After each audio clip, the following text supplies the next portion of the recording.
सतीश जी, परसों 2-3 दिन पहले नरेंद्र मोदी जो हमारे प्रधानमंत्री देश की, उनकी रैली हुई थी गोहाना में। उसके बाद झज्जर में आए 20 मई को हमारे देश के गृह मंत्री अमित शाह अरविंद शर्मा जी के लिए, और जेपी नड्डा जो कि बीजेपी के अध्यक्ष हैं, वो आज रोड शो कर रहे थे रोहतक में। तो क्या कुछ ये चुनाव अब चढ़ रहा है अरविंद शर्मा की तरफ, क्योंकि 3 बड़े दिग्गज नेता बीजेपी के वो रोहतक पे ही ध्यान केंद्रित कर रहे हैं? ऐसा है जी, जो आपने ये बात पूछी, बहुत अच्छी बात पूछी। देखिए, गोहाना के अंदर माननीय प्रधानमंत्री जी जो आए, वहां सारा तंत्र मंत्र का मिसयूज किया गया।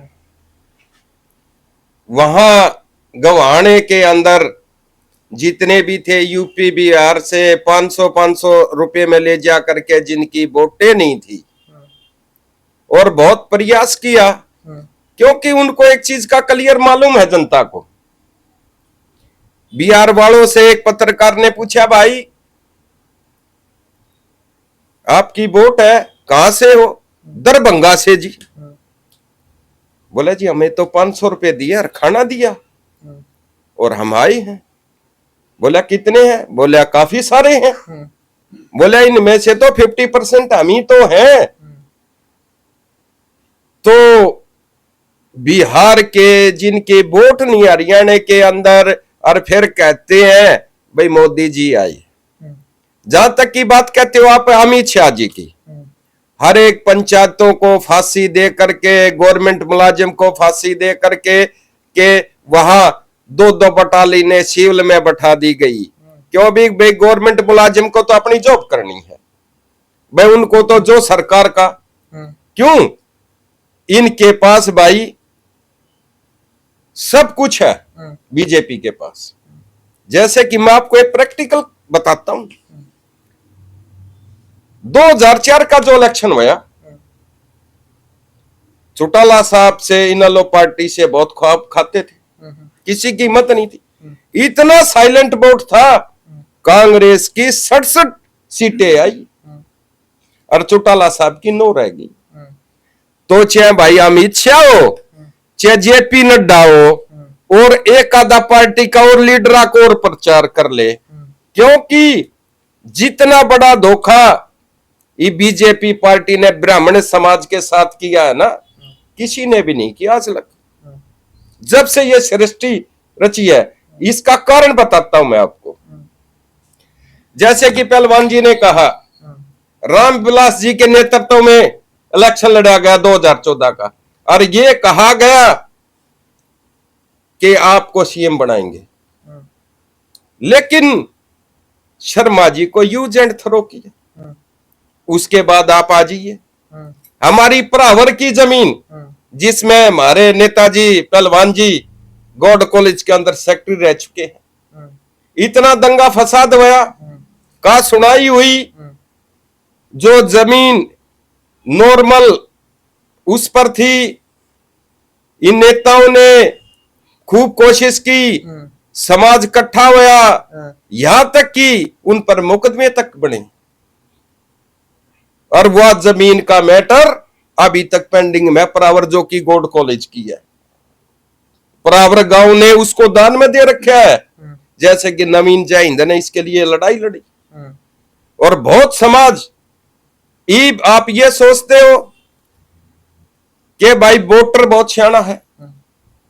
आज 36 बरादरी के अंदर दर्द है कि भाई बीजेपी को हटाओ। यदि बीजेपी दोबारा आ गई तो तुम्हारा जीना दुब्बर हो जाएगा, ये कटोरा हाथ में दे देंगे। क्योंकि आप देखिए, इन्होंने फैमिली आईडी पोर्टल जो बनवा रखे, किसान परेशान, प्रॉपर्टी वो चढ़वाने जाते हैं ऑनलाइन कराओ, वे परेशान, किसी की गलत बन गई वे ठीक नहीं हो रहे, दुनिया धक्के खा रही है। जिसने किसी के मकान ले ली, दुकान ले ली, वे उनकी म्यूटेशन नहीं चढ़ रही है। इतना करप्शन जितना बीजेपी सरकार में हो रहा है, इतना आज तक किसी ने भी नहीं किया। क्योंकि देखिए, इनका बीजेपी वाला का पाप का घड़ा भर लिया। आप ये देखिए कि इन्होंने सारी हदें पार कर दी। यहां तक कि बीजेपी सरकार ने एक भी वो कार्य ये सिद्ध कर दिया कि भी हमने ये कार्य किया। कोई भी ऐसा कार्य नहीं जो बीजेपी ने किया। राम मंदिर था 1989 के अंदर, राजीव गांधी ने राम मंदिर का ताला खुलवाया था, जिसमें एनडी तिवारी सीएम थे उस टाइम। उसके बाद उनकी हत्या कर दी गई, जो कि आज उनका भाई श्रद्धांजलि हम स्वर्गीय राजीव जी को देते हैं अपनी तरफ से। इन सभी ने मिलकर के जितने भी कंप्यूटर था, नई पंचायती राज था, ये सारा जब सब कुछ ये राजीव गांधी की देन है। मोदी जी ने तो एक काम बहुत अच्छा किया आज हिंदुस्तान में, वो इतिहास के काले पन्नों पर लिखा जाएगा, स्वर्ण पन्नों पर नहीं।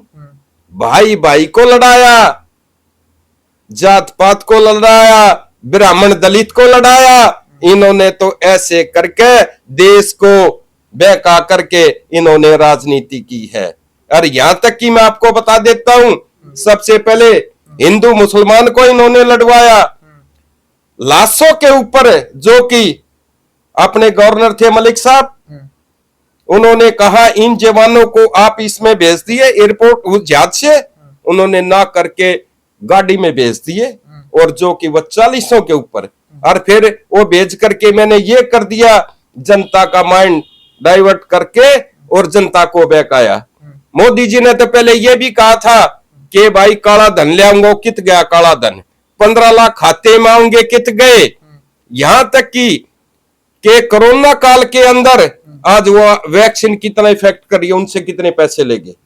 ये भी आरोप लगाया एक ने, भाई राम मंदिर जनता ने बनवाया, चंपत राय मोदी जी 1400 करोड़ ले गए, वो पैसा देश का कित गया। मोदी जी ने तो भाई एयरपोर्ट है, रेलवे स्टेशन, ये सब ठेके पर दे रखे हैं। हम ये पूछते हैं मोदी जी एक चीज बता दी, और रुपया गया कित। बस आप जितने भी कार्य हुए हरियाणा के अंदर, देखो सदा हरियाणा के अंदर हिसार सरसा की राजनीति रही। रोहतक झज्जर सोनीपत इधर की, तो हमारा बड़ा सौभाग्य था कि भी यहाँ के भूपेंद्र सिंह हुड्डा जी सीएम बने। उन्होंने इतना विकास किया, जो कि रोहतक झज्जर सोनीपत इतना पिछड़ा हुआ था, बिहार बना हुआ था। मेट्रो जो कि भूपेंद्र सिंह हुड्डा जी ने खुद से पैसे भर करके मेट्रो बादरगढ़ तक लाया। ये मेट्रो यदि भूपेंद्र सिंह हुड्डा सीएम होते तो आज रोहतक तक होती, इधर सोनीपत तक होती, इधर ये जो बात कर रहे हैं बल्लभगढ़ वहां तक, फरीदाबाद XYZ बहुत कुछ झज्जर तक आ जाती। लेकिन वो तक है कि सब कुछ हो तो गुजरात में हो, IAS लग गए तो गुजरात के लगे। आप देखिए, मैंने आपको 80 SDO की बात कही, आपकी बार IAS IPS के अंदर हरियाणा के 29 बच्चे सिलेक्ट हुए। भाई IAS का टेस्ट तो एक इससे बड़ा था, कोई टेस्ट नहीं। अरे SDO की क्या बात, अरे क्या हरियाणा के 2 ही काबिल। आज हरियाणा हर एक क्षेत्र में बीजेपी ने हरियाणा के जवानों को, खिलाड़ियों को, किसानों को यूज एंड थ्रो किया। अरे मैं तो नहीं कहता हूं इन बीजेपी वालों से, अरे उस भगवान से डर लो जिसने तुम्हारे को ये जीवन दिया है, नहीं तो तुम्हारी उस पर कोई रोने वाला भी नहीं मिलेगा।